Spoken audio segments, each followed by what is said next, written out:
Okay, magandang hapon mga ka-experiment. Ituloy natin yung computation natin sa solar system natin. Actually, mayroon na tayong battery na 12 volts, 200 ampere hour. Mayroon din tayong solar panel na 400 watts. Tapos din natin mag-compute yung solar charge controller, 40 ampere, MPPT. Meron din tayong inverter, 500 watts para sa yung mga loads na consumption natin. Okay. At saka circuit breaker, tapos natin mag-compute. Bali, ngayon, i-compute natin ay yung wire sizing. Okay. Sa wire sizing, ang formula naman ay ganito lang, simple lang. Ampere or current times the length of the wire divided by the voltage and times voltage drop, percentage of voltage drop. Okay. Yung voltage drop ay nagre-range yan ng 2 to 5%. Pero gamitin natin dito ay 3. 3 ang gagamitin natin dito. Okay. Yung iba 2, meron din 3, meron din na iba. Okay. Bali ito yung kuha natin, setup natin or solar system natin. Ito yung mga wire na i-compute natin. Okay. Sa pag-compute ng wire, ito, kukunin na natin ito. Saan natin ito makuha ay doon sa likod ng solar panel natin. Halimbawa, yung 400 watts na solar panel, mayroon yan current na daloy sa wire na 17.66. Okay, bali yan ang gagamitin natin. Times 30, halimbawa kung 30 ang length ng wire natin na gagamitin natin, ito feet, 30 feet, yan. Divided by sa voltage, yung voltage dito, nandun din sa likod ng solar panel natin. Para sa 400 watts, ito yun siya, 74.8.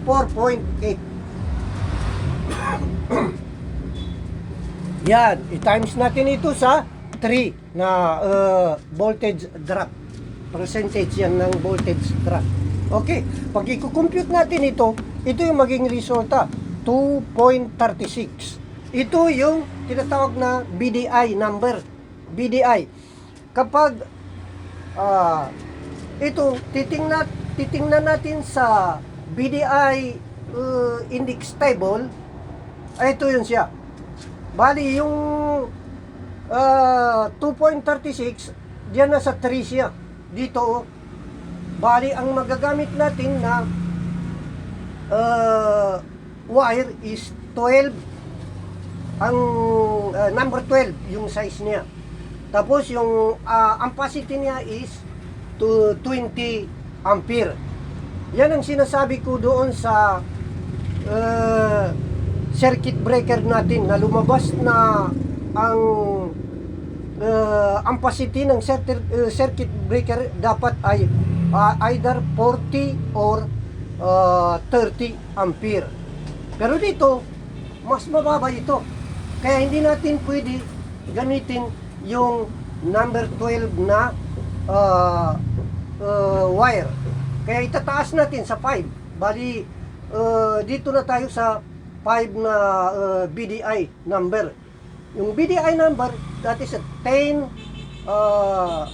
number 10 na wire ang magagamit natin. Pero ang ampacity niya is 30. Noon.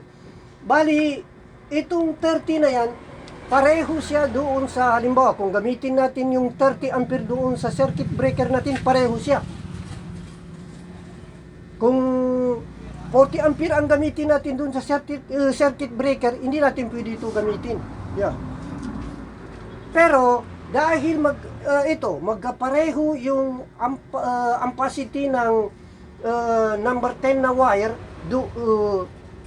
doon sa circuit breaker natin, magkapareho siya, hindi rin natin siya pwede gamitin.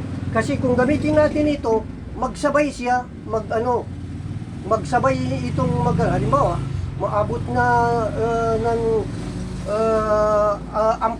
ampere yung wire natin, yung ampere na dumadaloy doon sa wire natin na number 10, maabot na ito, masusunog na yung kwan. Pero bali, magsabay siya doon sa circuit breaker na gagamitin natin. Yan, magsabay siya, masunog, mag-trip yung oil. Kaya hindi din natin siya pwede gagamitin yon. Kailangan mas mataas yung ampacity ng wire natin. Kaya dito na tayo, i-akyat natin dito sa 8 na BDI number. Bali, ang equivalent niya sa size ng wire is number 8. Yung number 8, ang ampacity niya ay 55 ampere. Kaya yan ang pwede natin gamitin yan. Kasi pasok yung 40 ampere o di kaya yung 30 ampere doon sa circuit breaker natin. Okay, ganun na. Sana, or I hope na malinaw na yun. Kaya yun ang magamit natin na wire natin dito sa pagitan ng panel to solar surge controller, yung number 8. Yan. Okay, dito naman tayo sa pagitan ng solar surge to battery. Bali dito, ang kukunin natin dito na ampere natin is 40. Ito yung maximum capacity ng solar surge control natin, which is 40 ampere. Ito na ang gamitin natin kasi yun ang dumadaloy na current doon sa wire na yung pagitan ng solar surge controller at saka battery.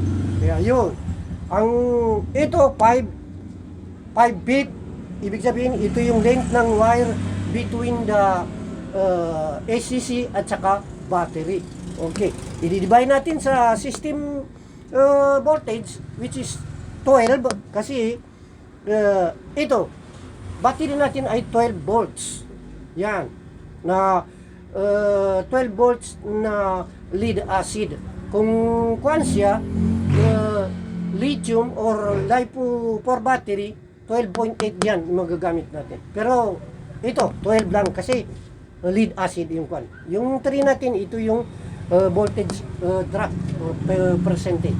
Pag i-compute natin ito, itong lalabas 5.55, which is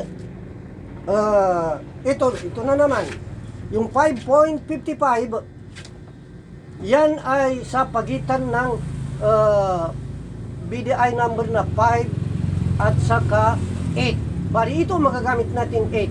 Ito yung pasok na yung size ng wire na equivalent ay number 8. Ito yun siya. Ang ampacity niya is 55. Kaya pasok yan doon sa computation natin sa circuit breaker natin. Kaya yan ang magagamit natin is number 8 na battery. Okay. Ayan, number 8 na wire, size ng wire. Sa makatuwid, sa magmula sa panel hanggang sa battery is number 8 na mga wire ang magagamit natin. Okay, dito naman tayo sa battery to inverter. Okay, halimbawa kung gagamitin natin yung doon sa tamang-tama doon sa mga appliances natin, yung 500 watts, may allowance pa,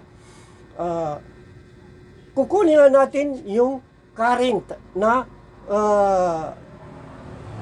dumadaloy dito sa 500 watts na inverter between the battery. Yan, ito yun siya. 500, Dahil yung battery natin ay 12, i-divide natin yung 500 watts sa 12 volts, which is magiging 41.6 siya. Bali itong 41.6, ito yung magagamit natin dito sa ampere dito, yung current dito. Kaya ito na siya.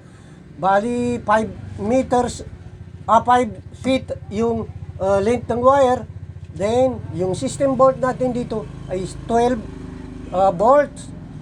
Yung volt natin dito ay voltage natin dito ay 12 volts, and yung percentage of voltage drop natin na 3. So i-compute natin ito is 5.7. Ito yung BDI number. Again, andun naman tayo sa dito. Yung 5.7 sa pagitan ng 8. 5 at saka 8. Kaya ito pa rin, number 8 pa rin ang magamit natin na size ng wire. Ang amperage is 55. In other words, lahat ng mga wire natin dito, wiring natin dito ay number 8 na wire. Number 8. Para shape yung wire natin.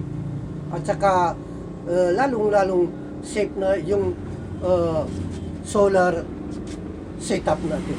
Okay, halimbawa, kung gagamit tayo ng mas malaki capacity na inverter, halimbawa ito, kasi kung minsan sa later on baka pwede maka-upgrade, kaya ito, pwede kayong mag-upgrade na gamit na dito. Halimbawa, kung gamitin natin yung 1,500 watts na inverter, i-divide din natin ito ng 12 volts para makuha natin yung ampere na ampere dito sa inverter natin ito. Bali ito yung labas niya 125, bali ito magagamit natin dito sa formula natin. 5 meters, 5 feet ang length ng wire, at saka i-divide natin ng 12 times 3. Yan yung divide. Ang labas niya is 17.36. Okay, yung 1746, ito yung BDI. Okay, tingnan natin dito sa BDI table natin. 17.36. Saan ba dito yung 17? Ito sa pagitan ng 12 at saka 20. Bali ito magagamit natin. Kaya hindi natin magagamit ito kasi failure yan. Maliit yung kwan niya. Yan, BDI number maliit. Dapat 17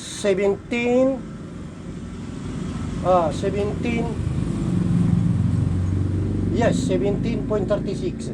Ito mas mababa yung 12. Kaya dito magagamit natin ay yung 20. BDI na 20. Ang equivalent niya sa wire sizing niya, wire size ay number 4 na wire. Ang amperage niya ay 95 ampere. Yan kung gagamitan natin ng inverter na 1,500 watts yung kuha natin. Ito magagamit natin yan. Yan. Kaya hanggang dito na lang yung kuha natin, computation natin. Idagdag lang natin yung kuha natin summary. Ang summary natin ngayon ay ito siya. Mayroon tayong battery na 12 volts to 200 ampere hour. Mayroon tayong nakuha na solar panel na 400 watts. Yan. Meron din inverter tayo na either gamitin natin yung 500 watts or 1,500 watts. Depende lang sa inyo yan. Yan. So, meron din tayo na compute na circuit breaker, at tapos natin mag-compute yung wire sizing. Kaya ito na, kung halimbawa kung gusto niyo mag-set up ng solar system, ito, pwede niyo ito gagamitin na mga materials or the solar setup component. Okay? So, para sa itong load, yan o, para sa load na yung kinumpute natin na kaya ng battery natin. Ito. Yan siya. TV, electric pan, lead bulb, at saka yung lead bulb pa rin na 5 watts. Yan. Bali ito,